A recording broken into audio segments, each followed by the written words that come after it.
십자가의 삶을 위한 기도라는 제목으로 말씀을 보겠습니다. 예수님이 십자가에 달리시고 또한 그 죽음으로 말미암아 성도라고 하는 우리들을 그 생명의 대가로 얻어내신 중요한 이유는 바로 예수 그리스도와 같은 자, 예수의 삶을 따라 사는 사람들을 만들어내시고자 하는 것입니다. 예수처럼 살지 않는다라고 하는 것은 무엇인가요? 자기 욕심에 매여 남을 나의 도구로 삼고 신을 추구하지만 그 신조차 우상으로 삼아 나를 위해 존재해야 하며 그렇기 때문에 끊임없이 공허하고 불안하고 두려움에서 벗어날 수 없는 그러한 죄악과 마귀의 노예된 인생을 살아가는 것이죠. 그런데 예수님이 우리를 구원하신 것은 단순히 우리를 천국에 보내시고자 하는 목적이 아니라 바로 이 땅에서도 우리가 그 예수와 같은 삶을 살아가는 자가 되기를 원하시는 것입니다. 물론 이 땅에서 예수와 같은 삶을 살아가는 자들은 이 땅에서 온전한 그 예수의 모습을 닮아가게 되고요. 그리고 그렇게 예수처럼 변해 우리가 하나님 나라에서는 전부 예수님과 같은 사람들만 살기 때문에 그 천국이라는 곳이 좋은 것이고 우리가 그곳에 가기를 기대할 수 있는 것이죠. 그런데 이렇게 예수님과 같이 되며 또 예수님을 따라 살기 위해서는 조건이 필요합니다. 그래서 누가복음 9장 23절에서 어떻게 예수님을 따를 수 있는지 이렇게 말씀하셨습니다.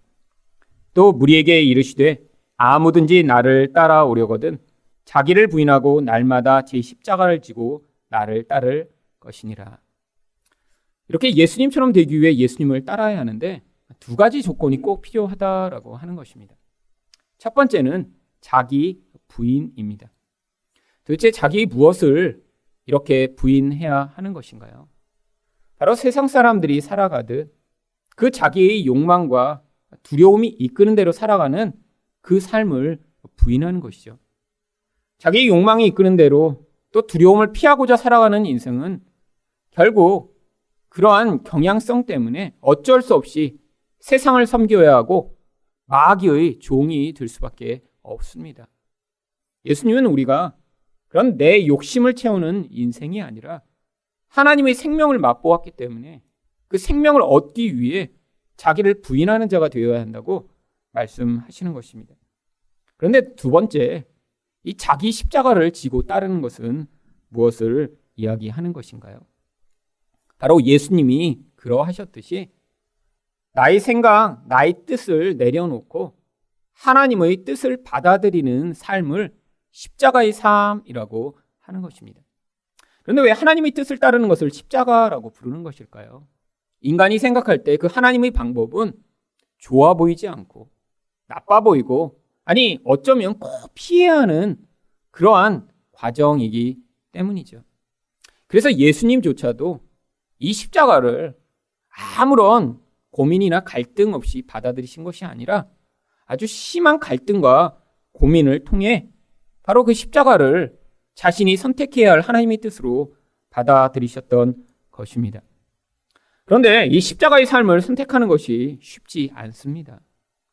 예수를 믿는다라고 하는 것은 사실 이처럼 자기를 부인하고 또한 이런 하나님의 뜻인 그 어려워 보이는 십자가를 매일처럼 따라가는 삶이기 때문에 그것 자체가 고난이고 핍박인 것이죠. 물론 지금은 예수 믿는다고 우리를 잡아가거나 또 예전처럼 그렇게 고통스럽게 만들진 않습니다. 그런데 참 성도로 살아가기 위해 이렇게 자기의 욕심과 두려움을 부인하고 끊임없이 하나님의 뜻을 받아들여 살아가는 그것 자체가 어쩌면 단순히 외부에서 받는 공격을 고통스럽게 여기는 과정보다 훨씬 더 어려울지 모릅니다. 많은 사람들이 그래서 이렇게 예수 믿는 것을 그렇게 지금 어렵고 힘들다라고 여기지 않는 것이죠. 지금 많은 사람들이 예수 믿는 것을 어떻게 생각합니까? 주일에 와서 예배드리고 헌금하고 봉사하는 것이 예배드리고 예수를 믿는 것이다라고 착각을 하고 있습니다. 여러분, 아무리 예배를 많이 드려도 아무리 많은 헌금을 해도 또 하루 종일 힘들게 봉사를 해도 그의 본질 안에서 자기가 전혀 부인되지 않고 하나님의 생명이 아니라 자기의 욕심을 따라 일생내기내 살아가며 또한 하나님의 뜻에 자기를 복종시켜 그 뜻이 자기를 주장하는 것을 경험해보지 않은 사람은 절대로 예수를 따라가는 삶이라고 할 수 없을 것입니다. 그런데 이렇게 자기 뜻을 굽히고 그리고 하나님의 뜻에 복종하게 만드는 과정 가운데 기도가 반드시 필요합니다. 많은 사람들이 그런데 기도를 오해합니다. 왜 오해하나요? 기도를 이 기독교에서만 하는 것이 아니기 때문이죠. 세상의 모든 종교에는 다 기도가 있습니다. 아니, 이렇게 어떤 특정 종교를 섬기지 않아도 그냥 무속신앙을 가지고 사는 사람도 다 간절한 염원을 가지고 간구하는 그런 기본적인 기도의 태도를 모든 사람은 가지고 있죠. 자기 힘만으로는 어찌할 수 없는 세상이거든요. 아니, 두려워하는 일이 일어나서 자기와 자기 가족에게 큰 위협이 닥칠까봐 걱정하고 두려워하는 것이 인생이거든요. 그래서 예수를 믿으면서도 이 기도를 내가 이렇게 부족한 것을 힘이 강하다라고 하는 신에게 간구해서 그 신을 감동시켜 내가 원하는 것을 얻어내는 것을 기도라고 생각하는 사람들이 아주 많이 있습니다. 그런데 성경에서는 기도를 그렇게 이야기하고 있지 않습니다. 성경에서 기도를 무엇이라고 이야기하나요? 요한일서 3장 22절입니다. 무엇이든지 구하는 바를 그에게서 받나니. 기도하면 하나님이 주신대요. 근데 무엇을 주시나요? 무엇이든지 다 주신대요. 그런데 조건이 있습니다. 어떤 조건이죠? 이는 우리가 그의 계명을 지키고 그 앞에서 기뻐하시는 것을 행함이라. 여러분, 하나님이 원하시는 것을 다 할 때 무엇인지 원하면 다 주신대요. 무슨 말입니까? 하나님과 뜻이 하나 된 사람에게 기도하는 대로 다 이루어진다라고 하는 것입니다. 그러니까 하나님과 뜻이 하나 됐다는 게 뭐죠? 내 뜻이 하나도 없어야 돼요. 내 인생과 내가 원하는 것에 대한 나의 뜻과 나의 생각이 아니라 하나님이 그의 삶을 주장하시고 하나님의 뜻이 그의 생각을 인도하시기 때문에 그가 원하는 모든 것이 하나님의 뜻과 같을 때 그것이 다 간구하는 대로 이루어진다라고 하는 것입니다. 또한 예수님도 요한복음 15장 7절에서 똑같은 말씀을 하셨습니다. 너희가 내 안에 거하고 내 말이 너희 안에 거하면 무엇인지 원하는 대로 구하라. 그리하면 이루리라. 여러분, 성경 읽을 때 대부분 이 하반부에만 사람들이 초점을 맞춥니다. 무엇이든지 원하는 데면 구하라. 그리하면 다 이루리라. 근데 이 앞부분에 뭐가 있는지 이 조건을 명확하게 생각하지 않는 경우가 너무 많죠. 여러분, 기도원 같은 데 가보세요. 크게 써 있습니다. 원하는 대로 구하라. 다 이루시리라. 입을 크게 벌려라. 하나님이 채워주시리라. 여러분, 조건이 있습니다. 조건이 안 맞으면 하나도 못 받아요. 국물도 없죠. 여러분, 우리 하나님은 완벽하시기 때문에 그 완벽한 조건을 갖추어야 돼요. 어떤 조건입니까? 예수님 안에 거해야 돼요. 여러분, 예수님 안에 어떻게 거할 수 있죠? 예수님과 뜻과 마음과 모든 것이 하나 될 때만 예수님 안에 거하는 거예요. 여러분, 이게 하나됨이라고 하는 상태입니다. 그리고 또한 무엇이 되어야 되나요? 예수님의 말씀이 우리 안에 있어야 돼요. 그러니까 내 말, 내 생각, 내가 원하고 주장하는 것이 아니라 내 안에서 나오는 것이 예수님의 말씀일 때 그때 원하는 대로 다 이루어진다는 거죠. 결국 기도라는 것이요, 우리의 모든 생각과 우리 뜻을 내려놓고 하나님의 뜻을 우리가 하나님께 간구할 때 하나님이 그것을 이루시는 것입니다. 아니, 하나님 뜻을 하나님이 이루시는데 그럼 우리가 왜 기도해야죠? 여러분, 하나님은 하나님 뜻을 이루시는 분이잖아요. 근데 왜 꼭 우리 보고 하나님 뜻을 이야기하라고 하시죠? 우리 뜻도 아니고 우리 뜻은 하나도 안 이루어주신다면서요. 맞습니다. 여러분, 아무리 정성 들여 기도해도 우리 뜻은 하나님이 이루어주시지 않아요. 그런데 하나님의 뜻을 반드시 우리가 기도할 때 이루어주십니다. 왜 그런 줄 아세요? 우리가 바로 하나님의 뜻을 우리 것으로 받아들여 기도할 때 바로 우리가 그 하나님의 뜻이 얼마나 위대하고 놀랍고 영광스러운가를 함께 경험하며 누릴 수 있기 때문입니다. 여러분, 그래서 하나님은 그 하나님의 뜻을 이루시는데 우리를 동참시키시는 것이죠.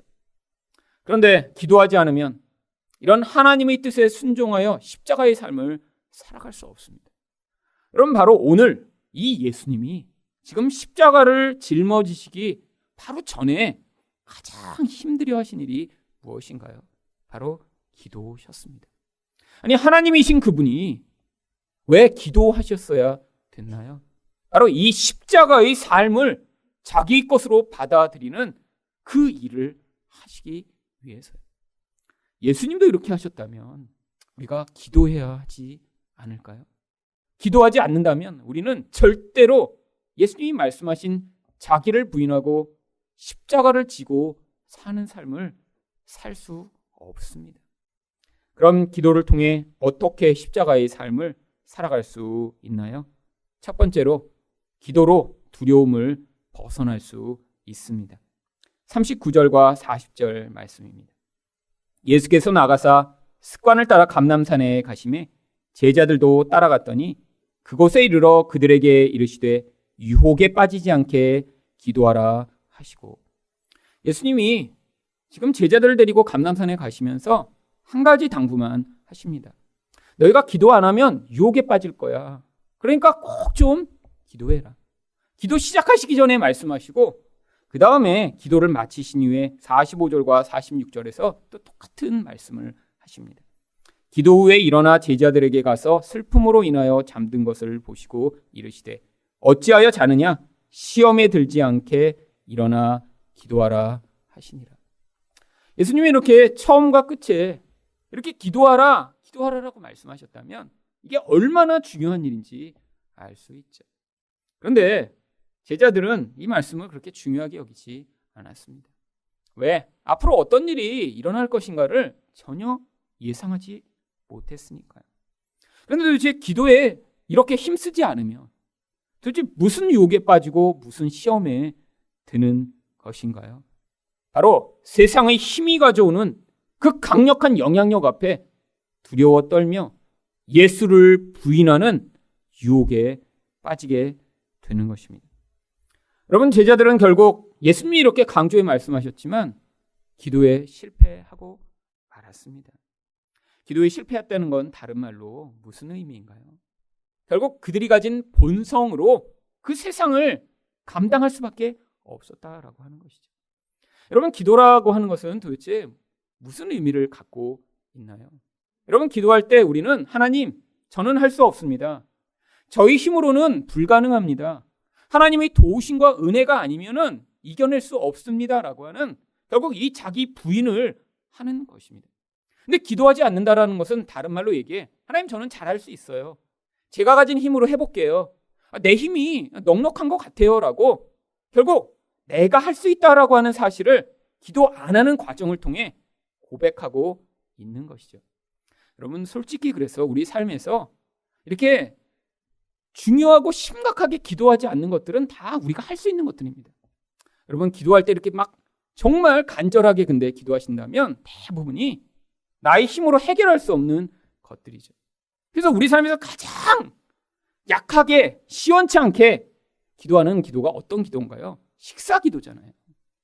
여러분, 식사 기도할 때 정말 주님이 도우심이 필요해. 주여 살려주세요라고 기도하지 않고 여러분 그냥 눈 감았다 뜰 때 참 많습니다. 여러분, 근데 언제 그렇게 열심히 기도하죠? 내 힘으로 열심히 해봤는데 다 포기했어요. 안 돼요. 그래서 불가능하니까, 너무 힘드니까 그래서 하나님 도와주세요 제발. 그때 진짜 기도하죠. 무릎을 꿇고 기도하지 않아도 정말 내 힘만으로 뚫고 지나갈 수 없는 그 상황이 계속되면 걸어가면서도 기도하고 차를 타면서도 하나님 도와달라고 기도하는 그런 간절함이 하루 종일 튀어나옵니다. 심지어는 제가 깊은 고난과 고통 가운데 있을 때는 자면서도 기도한 적이 여러 번 있었어요. 너무너무 힘드니까 잠은 자야 되는데 잠은 자면서 누워서 하나님 도와주세요 도와주세요. 그리고 잤는데 자다가 새벽에 번뜩 깨어난 거예요. 깨어났는데 계속 기도하고 있어요. 하나님 도와주세요. 불쌍히 여겨주세요. 근데 이렇게 깨어날 때 가끔씩 잠은 덜 깨서 의식과 내 생각이 분리될 때가 있습니다. 근데 내가 기도하고 있는 걸 보는 거예요. 내가 자면서도 기도하는구나. 근데 언제 그렇죠? 도대체 내 힘으로 해결할 수 없는 그 고통과 절망의 상황에서. 여러분, 그러니까 기도라는 것이 단순히 하나님 앞에서 어떤 종교 행위를 하는 것이 아닙니다. 기도라는 것은 내가 할 수 없음을 하나님 앞에서 나의 삶과 태도로 다 드러내는 과정인 것이죠. 여러분, 제자들은 왜 기도에 실패했나요? 너무 자신에 차 있었습니다. 할 수 있을 것 같았어요. 기도하지 않아도. 여러분은 근데 그 결과가 어떻게 나타났나요? 지금 이 제자들은 알지 못하고 있었지만 온 이스라엘의 권력자들이 다 지금 예수를 죽이려고 하고 있는 상황이었습니다. 누가복음 22장 2절 말씀을 보시면 대제사장들과 서기관들이 예수를 무슨 방도로 죽일까 궁리하니. 이전에는 야, 죽여버리자. 너무너무 정말 지겹다. 사람들이 웅성웅성 이야기하는 정도였는데 바로 이 순간에는 정말 죽여버리자. 이제 계획을 내놔봐. 라고 구체적 계획을 시작한 것입니다. 제자들은 이런 상황을 전혀 알지 못했어요. 이 세상의 힘이 얼마나 강력한지 그들은 지금 전혀 알고 있지 못했습니다. 바로 이 세상의 힘이 실체가 되어 바로 그들 눈앞에 어떻게 나타났나요? 마가복음 14장 43절입니다. 예수께서 말씀하실 때 곧 12 중의 하나인 유다가 왔는데 대제사장들과 서기관들과 장로들에게서 파송된 무리가 검과 몽치를 가지고 그와 함께 하였더라. 칼과 쇠 몽둥이를 가지고 와서 그것을 가지고 세상의 힘이 얼마나 강력한가를 군대를 이끌고 와 지금 그들을 위협하고 있는 상황입니다.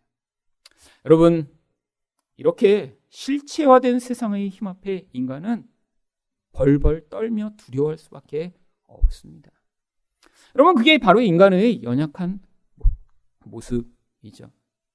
이들이 진짜 알지 못했던 이 세상이 칼과 몽치를 가지고 나타나니까 이 제자들이 마가복음 14장 50절에서 어떻게 반응했나요? 제자들이 다 예수를 버리고 도망하니라. 기도하지 않아서 자기를 부인하지 않고 결국 그것으로 말미암아 이들이 부인하게 된 것이 무엇인가요? 예수를 부인하게 됩니다. 여러분, 결국 자기를 믿는 자들의 결말이에요. 인생 가운데 내 힘으로 할 수 있다라고 생각하는 사람들이 반드시 이런 결말을 겪게 되는 것이죠. 그런데 특별히 성경은 이들 가운데 한 인물을 특별히 더 조명하여 그가 어떻게 예수님을 구체적으로 부인했는지를 보여주고자 합니다. 바로 그 사람이 베드로입니다. 아니, 왜 많은 제자들 가운데 하필이면 그 베드로를 택해서 이렇게 아주 집요하고 창피하게 쫓아가는 것일까요? 여러분, 생각해 보세요. 누군가한테 이렇게 창피한 모습이 계속 쫓겨다니면서 그냥 무리, 제자들 하면 그 안에 그냥 섞여 있으면 되잖아요. 솔직히 저도 제자 이름 12명 다 못 외웁니다. 각 잊어먹어 이렇게 하려면 누구 빠졌지? 꼭 이렇게 생각이 한두 명이 안 나요. 그럼 그 무리에 있으면 그냥 섞여 있으면 되잖아요. 근데 안 잊어먹은 사람이 있습니다. 베드로, 요한, 안드레. 이런 사람들은 절대 안 잊어먹어요. 그 중에 가장 많은 부끄러움이 드러난 베드로는 잊어버릴 수가 없어요. 성경은 베드로를 계속 카메라를 비추며 쫓아가듯이 지금 쫓아갑니다. 왜죠? 베드로가 이렇게 바로 자기 힘으로 할 수 있다라고 주장했던 대표자니까요. 인간이 자기 의를 대표하는 대표 인물로 뽑힌 인물입니다. 왜죠? 여러분, 바로 베드로가 열심히 특심하였으니까요. 내 열심으로 잘할 수 있을 것 같았어요. 그래서 무슨 고백을 합니까? 마가복음 14장 31절입니다. 베드로가 힘있게 말하되 내가 주와 함께 죽을지언정 주를 부인하지 않겠나이다 하고 모든 제자도 이와 같이 말하니라. 이게 1년 전쯤 고백한 것이면 그동안 좀 이렇게 믿음이 약해졌거나 그랬는데 바로 몇 시간 전에 그렇게 고백했습니다. 몇 시간 전에. 여러분, 몇 시간 전에 힘있게 얘기했어요. 힘있게. 대표로 죽어도 저는 예수를 부인하지 않겠습니다. 그리고 나서 그냥 바로 예수님을 버려요. 여러분, 이게 바로 우리들을 대표한 베드로입니다. 아니, 베드로 여기 나쁜 놈 아니에요? 그럼 가장 사랑을 받았는데 어떻게 이럴 수 있냐라고 생각할 수 있는 게 아닙니다. 여러분, 우리 가운데 열심히 특심할수록 바로 이런 모습을 더 많이 들키게 되죠. 잘할 수 있을 것 같아서 결심하고 내가 예수를 믿겠다고 힘있게 얘기하는 사람일수록 결국 그 자기 의와 자기 노력이 거꾸러지고 실패하게 되는 것입니다. 여러분, 이 베드로의 구체적 실패가 바로 그런데 나중에 예수를 부인하는 그 실패가 아니었다는 거예요. 그래서 마태복음 20장 40절에서 예수님이 기도하시다가 제자들을 찾아오십니다.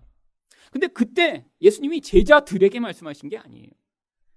마태복음 20장 40절을 보시면 제자들에게 오사 그 자는 것을 보시고 베드로에게 말씀하시되. 여러분, 제자들 가운데 이 베드로에게 특별히 말씀하셨어요. 뭐라고요? 너희가 나와 함께 한 시간도 이렇게 깨어있을 수 없더냐. 여러분, 결국 베드로는 그 예수님의 음성을 심각하게 받아들이지 않았습니다. 다른 말로 얘기하면 자기 확신이 너무 컸어요. 그까지 생명을 버리겠다, 내가 생명을. 아니, 생명 버리는 게 훨씬 쉬워요, 기도하는 것보다. 그러니까 지금 베드로에게는. 여러분, 그런데 이때 이렇게 기도에 실패했더니 어떤 결국이 나타났나요? 마가복음 14장 70절과 71절입니다. 조금 후에 곁에 서 있는 사람들이 다시 베드로에게 말하되 너도 갈릴리 사람이니 참으로 그 도당이니라. 그런데 부끄럽고 창피해서 예수님을 멀리서 쫓아갔는데 사람들이 알아본 거예요. 그래서 너도 예수님과 같은 편이지? 그랬더니 베드로가 어떻게 합니까? 그러나 베드로가 저주하며 맹세하되 나는 너희가 말하는 이 사람을 알지 못하도다. 베드로가 뭐라고 저주했을까요? 아마 예수를 저주했을 것입니다. 저런 예수 같은 저런 XX를 도대체 나랑 같은 한 편이라고 어떻게 묶어? 라고 예수를 저주한 것이지.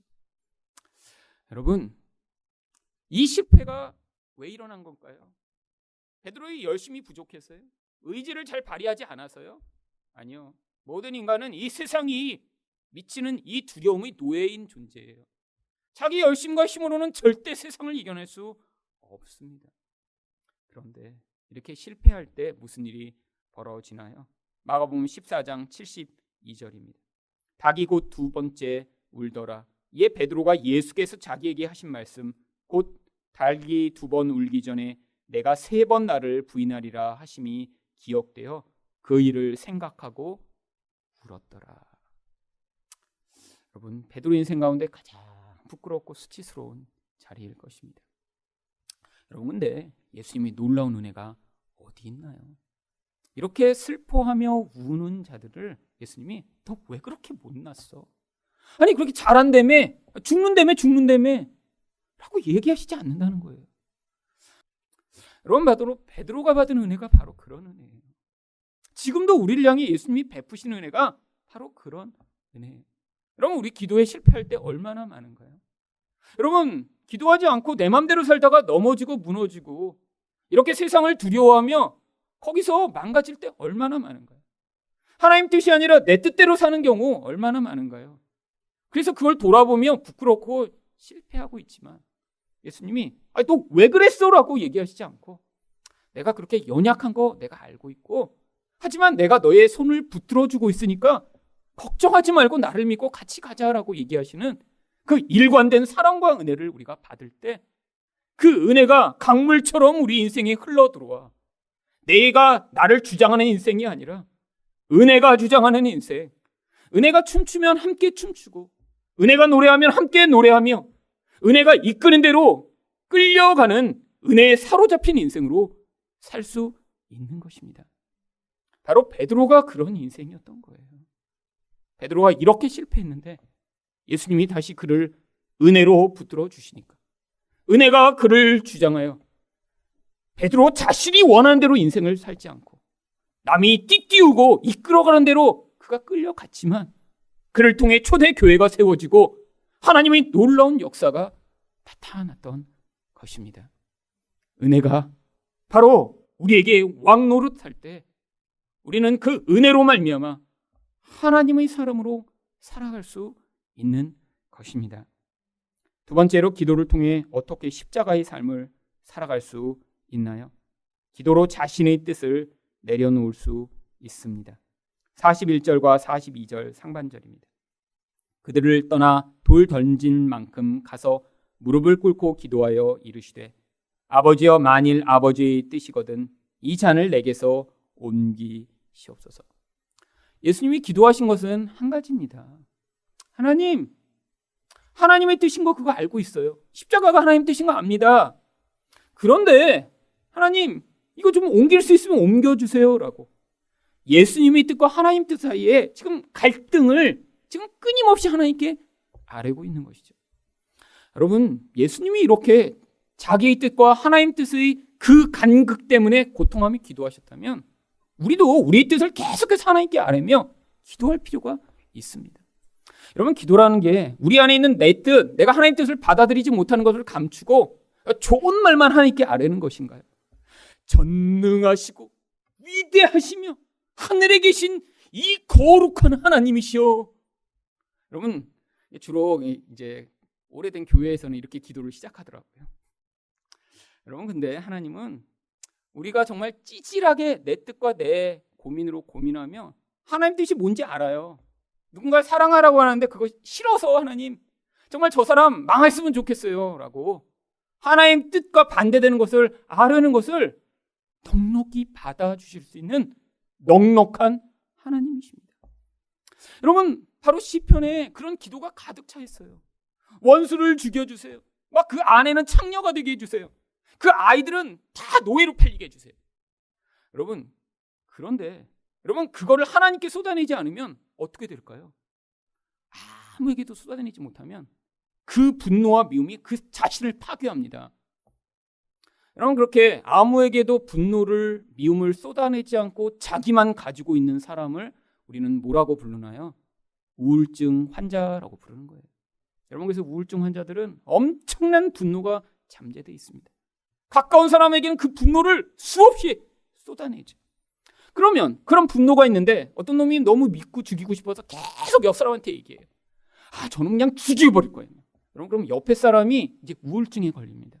그렇잖아요. 옆 사람이 계속해서 누군가 죽이겠다고 하면 그거 살 수 있겠어요?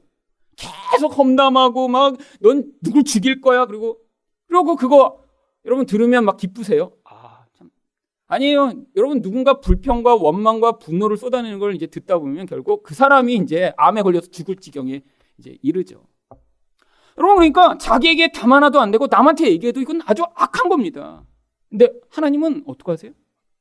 그걸 우리가 가지고 있으라고 얘기 안 하세요. 하나님께 계속 얘기하라고 하세요. 아주 심한 것도요. 얼마나 심한 것도요? 시편에 다 써 있잖아요. 원수를 죽여버리고 막 창녀가 되게. 그럼 하나님이 그 기도에 응답해 원수의 아내는 창녀가 되게 하시나요? 정말? 여러분, 성경 역사상 한 번도 그런 일이 없었습니다. 아니 근데 왜 그렇게 하라고 하신 거예요? 그 기도를 통해 우리의 악이 얼마나 무서운 악인가를 보시도록. 그런데 그 악을 쏟아내는데 하나님이 어떻게 하세요? 사실 그렇게 분노와 악을 쏟아내고 남을 미워하는 우리가 원래 심판받아야 죽었어야 될 존재입니다. 근데 어떻게 하세요? 하나님이 그걸 다 거두어 받으신 뒤에 그 무서운 진노를 바로 예수 그리스도에게 내리신 거예요. 그래서 예수가 죽으셨더니 거기에서 그 모든 악이 해결된 것이죠. 여러분, 하나님에게 쏟아내세요. 하나님 앞에서 원망하셔도 되고 하나님 앞에서 도대체 받아들일 수 없는 하나님의 뜻을 놓고 하나님과 싸우세요. 간구하세요. 계속해서 씨름하세요. 여러분, 예수님이 똑같은 기도를 3번을 하셨습니다. 여러분, 딱 3번 하셨다는 걸까요? 시간 관계상 3번으로 줄이신 거죠. 여러분, 우리는 인생 내내 기도하는 거예요. 어떤 때는 그게 30번이 될 수도 있고요. 어떤 때는 그게 300번이 될 수도 있죠. 근데 내가 도대체 못 받아들이겠으면 하나님 앞에서 내 마음을 다 쏟아내서 나중에는 이제 더 이상 말을 하지 못하고 이제 신음만 토해낼 수 있는, 아니 정말 악을 쓰며 울 수밖에 없는 그런 상황이 될 때까지 하나님 앞에서 내 마음을 다 쏟아내며 하나님 도대체 못 견디겠어요. 하나님 못 받아들이겠어요. 하나님 저는 그렇게 살 수 없습니다라고 하나님 앞에 다 쏟아내며 우리 하나님이 그 악을 다 받아내시고 우리 눈물을 다 씻어주시며 결국 그 악으로 말미암아 죽을 수밖에 없는 우리를 대신하여 예수를 죽이심으로 우리에게 다시 은혜와 긍휼을 베풀어 주시는 것입니다. 여러분, 제 인생 내내 제가 했던 기도가 이런 기도들이었어요. 여러분, 제가 정말 좋은 기도만 했을까요? 우리 하나님 좋으신 분이십니다. 하나님을 찬양합니다. 하나님 뜻대로만 살게요. 제 기도 중에 한 1%의 기도는 이런 기도를 했던 것 같습니다.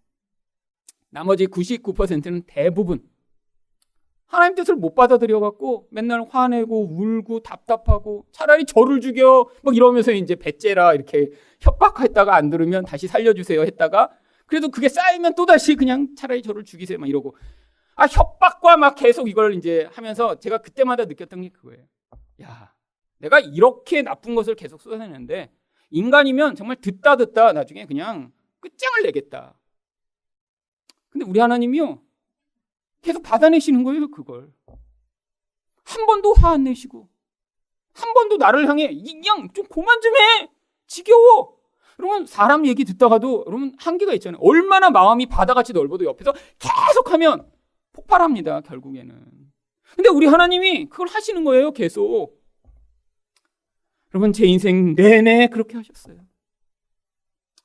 여러분, 그런데 그렇게 쏟아내는 과정 가운데 그걸 통해 나의 악이 내 영혼으로부터 빠져나가고 그러면서 영혼 안에 예전에는 맛보지 못했던 은혜와 생명이 채워지는 과정을 경험하게 된 것입니다. 여러분, 예수님도 이러셨는데 우리도 기도하며 하나님 앞에 우리 마음을 쏟아내야 되지 않을까요? 여러분, 그런데 이렇게 자기의 뜻을 내려놓는 게 쉬운 것이 아닙니다. 이게 얼마나 어려운 것인가 하면 마태복음 26장 37절과 38절에서 예수님이 이렇게 말씀하십니다. 베드로와 세베대의 두 아들을 데리고 가실새 고민하고 슬퍼하사 이에 말씀하시되 내 마음이 매우 고민하여 죽게 되었으니 너희는 여기 머물러 나와 함께 깨어 있으라 하시고. 여러분, 옛날에 이제 제가 뭘 하다가 너무 힘들어 죽겠어 그러면 저희 부모님이 그 죽는다는 말을 하지 말라고 늘 그러셨어요. 그 나쁜 말 그렇게 하지 말라고. 그래서 저는 죽는다는 말 쓰면 안 되는 줄 알았어요. 성경을 보니까 예수님이 하시더라고요. 고민해 죽겠어. 지금 그런 거예요. 고민해 죽겠어. 죽게 되었사오니. 예수님도 쓰셨는데 우리도 써도 됩니다. 그렇잖아요. 예수님도 하셨어요. 근데 딱 한 번 하셨어요. 어디 있어요? 십자가 앞에서. 너무 힘들 때. 우리도 함부로 쓰면 안 되고 여러분 정말 죽겠으면 하셔도 돼요. 여러분, 근데 이게 얼마나 힘든 것이면 정말 죽겠다라고 말씀하셨을 거예요. 근데 뭐가 죽겠다라는 거예요? 십자가로 나가는 길. 하나님 뜻을 받아들이는 게 그렇게 죽을 만큼 고통스러웠던 것이죠. 여러분, 그 십자가가 정말 못을 박아서 그게 너무 힘들었던 것인가요? 아닙니다. 여러분, 예수님에게 십자가는 이 인간의 모든 죄가 그 예수에게 덮어 씌워져서 그 무섭고 전능한 하나님의 심판이 그 죄인을 향해 내려 꽂아지는 그런 자리가 십자가였기 때문에 예수님이 그런 하나님과 영원한 연합의 자리로부터 거룩하신 분이 죄인이 되어 그 전능하고 무서운 하나님의 심판의 대상이 된다는 그것 자체가 너무나 고통스러우셨던 것이죠. 여러분, 이처럼 우리 뜻을 내려놓고 하나님 뜻을 받아들이는 과정이 그렇게 고통스러운 것입니다. 근데 왜 하나님이 이 과정을 우리 인생 내내 이렇게 허락하시는 것일까요? 이게 바로 구원의 과정이기 때문이죠. 여러분, 구원이라는 게 뭔가요? 결국 이 땅에서 내 자아, 내 뜻대로 살고자 하는 자아가 다 죽임을 당하고 그리고 바로 예수 그리스도의 영으로 태어난 새 자아가 우리 안에 충만해지는 그것이 바로 구원인 것이죠. 이렇게 내 뜻이라고 생각하고 살았는데 그게 가져오는 무서운 악과 고통을 경험하며 하나님 앞에 그것을 내려놓지 못해 기도하며 울부짖을 때 바로 그 과정을 통해 우리 자아가 죽임을 당하고 우리 안에서 예수와 똑같은 새 생명으로 충만한 하나님의 영이 우리를 다스리시는 그 놀라운 은혜가 나타나는 것입니다.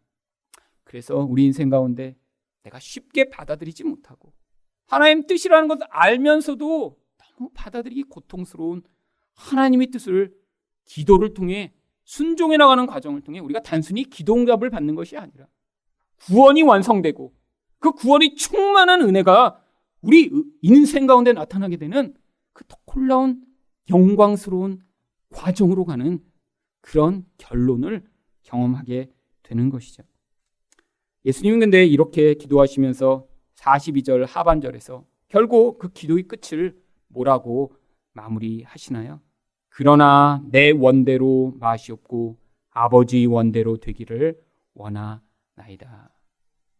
우리가 하나님 앞에 99%는 하나님 내 뜻은 이건데 도대체 못하겠어요 라고 기도하실지라도 끝날 땐 꼭 이렇게 기도하시기 바랍니다. 내 뜻은 이거였지만 아버지 뜻대로 되기를 원합니다. 혹시 잊어버리셔더라도 괜찮아요. 예수님 이름으로 기도합니다. 아멘이 바로 이 뜻입니다. 예수님 이름으로 기도한다는 게 뭐예요? 예수님 뜻대로 내가 받아들이겠습니다 라는 아멘, 동의 표시를 하는 것이니까. 원망만 하고 끝나셨더라도 예수 이름으로 기도합니다. 아멘 하고 기도하셨으면 다 이 기도로 기도를 마치신 것이니까 걱정하시지 않아도 될 것이고요. 혹시 예수 이름으로 기도하시지 않으셨더라도 평소에 하셨으면 하나님 그냥 합쳐서 그렇게 기억을 하실 테니까 걱정하시지 않아도 됩니다. 마지막으로 기도를 통해 어떻게 십자가의 삶을 살아갈 수 있나요? 기도로 천사의 도움을 받을 수 있습니다. 43절 말씀입니다. 천사가 하늘로부터 예수께 나타나 힘을 더하더라. 여러분, 천사가 나와서 돕는데 도대체 어떤 것을 돕는 것일까요? 지금도 우리에게 보이지 않지만 반드시 천사가 와서 도울 수 있다고 저는 생각합니다. 우리가 깨닫고 느끼지 못하지만 하지만 천사가 와서 이렇게 분명히 도울 수 있죠. 예수님이 기도하실 때 도와줬잖아요. 바로 우리에게도 이걸 가르쳐 주시고자 여기 기록한 것입니다. 그래서 우리 보고도 기도할 때, 힘들 때, 그렇게 기도를 내 힘으로 이겨낼 수 없을 때 그런 도움을 받아 그 과정을 네가 이겨낼 수 있음을 우리가 볼 수 있도록. 천사가 무슨 도움을 줬나요? 예수님이 자기의 뜻을 내려놓고 하나님의 뜻을 받아들이는 그 자리까지 포기하지 않고 기도하도록 붙들어 준 것입니다. 여러분, 우리는 천사가 돕는다고 하면 뭔가 좋은 일에 이렇게 와서 이익이 되도록 도와주면 참 좋겠죠. 여러분, 근데 성경에서 돕는다라고 하는 뜻은 주로 우리 옛사람을 죽이고 새 사람을 살리는 일에 도움을 주실 때 그걸 돕는다라고 주로 표현을 합니다. 우리가 받고 싶은 도움과 하나님이 주시는 도움이 늘 틀려요. 그래서 나는 도움을 지금 받고 있는데 전혀 도움을 못 받고 있다고 그렇게 착각하게 되는 경우가 굉장히 많죠. 여러분, 그래서 이게 인생이 참 힘든 거예요. 하나님은 지금 열심히 도와주고 계시거든요. 어떻게 도와주고 계시나요? 뭐 눈에 보이는 천사들도 또 많이 보내시잖아요. 자녀, 남편, 아내, 뭐 시어머니, 시아버지 등등 친척, 뭐 상사, 게다가 우리 몸에 병까지 주시고 막 이렇게 하여튼 다양한 것을 주셔서 지금 계속 돕고 계십니다. 천사가 필요 없을 정도예요. 너무 그런 분들이 많이 와서. 어떤 도움이 있죠? 그런 분들로 우리의 자아가 지금 계속 부딪히고 깨어나지고 있는 과정이죠. 여러분, 구약에서 천사가 아주 구체적으로 이렇게 나타나 도왔던 그런 구체적 그림이 하나 나옵니다. 어떤 그림인가요? 바로 야곱이 야복강에서 기도했을 때예요. 창세기 32장 24절과 25절입니다.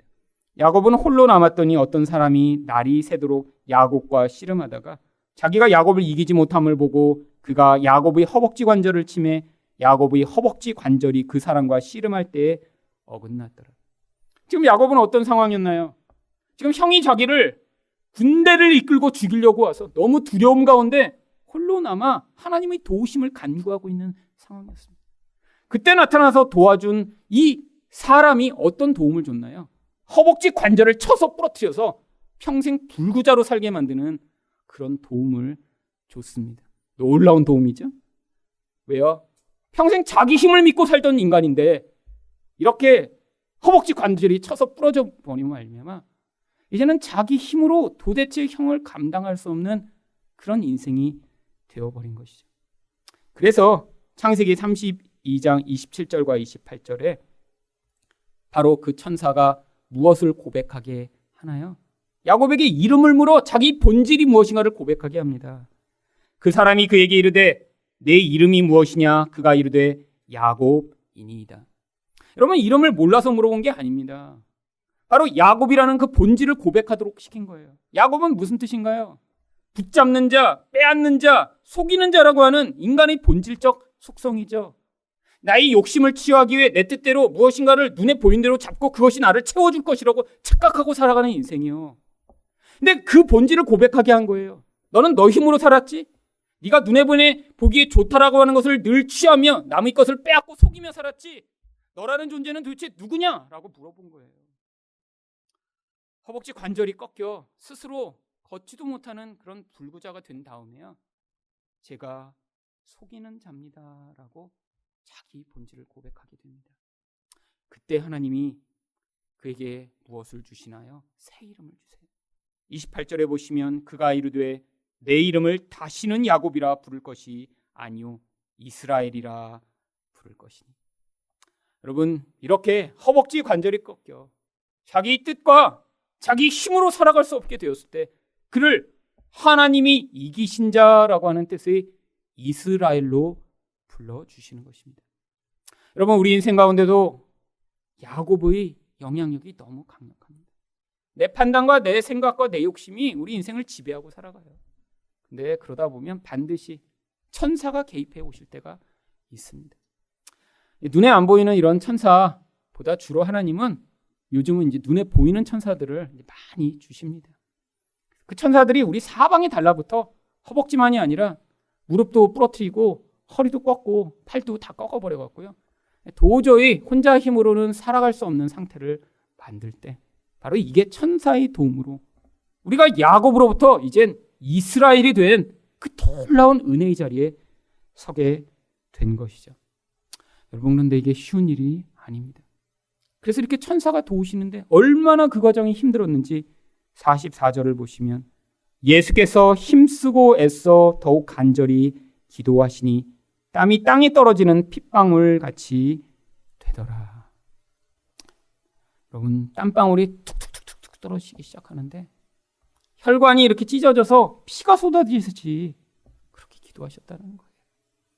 여러분, 우리 인생에서 이렇게 자아가 죽고 내 뜻이 내려놓아지는 과정이 얼마나 어렵고 고통스러운 과정인지 이것을 통해 알 수 있습니다. 그런데 예수님은 어떻게 하셨나요? 바로 이렇게 기도를 하심으로 하나님의 뜻을 받아들이셨습니다.